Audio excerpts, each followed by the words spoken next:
tempeh raw? That is the question of the day. I am Morgan, a plant-based registered dietitian, and oftentimes when people transition to a plant-based diet, or if you have been eating a plant-based diet, you're wondering, well, I can't eat meat raw, obvi. Can I eat tofu or tempeh raw?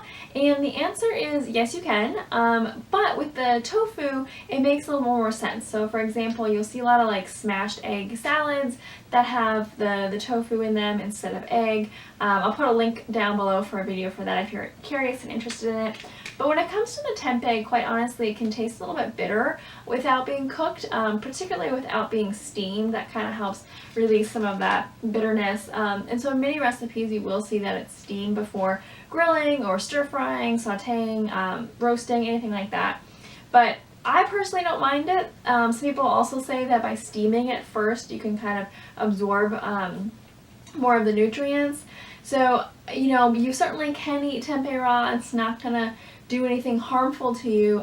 It's just more of why would you want to, and is that going to be the most desirable way to eat it, which is of particular importance if you're new to eating tempeh.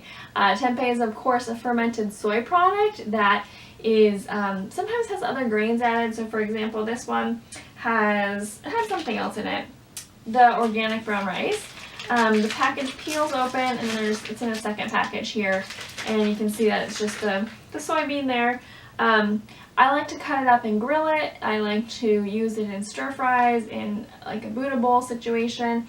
It's certainly very versatile. It is a firmer texture, so if you don't like tofu because of the texture, tempeh might be a better bet for you. And it's also still very high in protein, and then of course iron from the soybeans. Because it's fermented, it does have some of those live active cultures. Depending on how hot you're cooking it, some of those might kind of die off in the cooking process, or again, if depending on the brand and the type that you're doing, sometimes they don't have any live active cultures by the time you're eating it anyway. So it's variable there, but in either way, it's definitely a great food to add to your regimen. And if you have any questions about how to add tofu or tempeh really, be sure to comment that below. And if you liked this, let me know. Be sure to catch a new video every week, and I will see you soon. Keep it kind.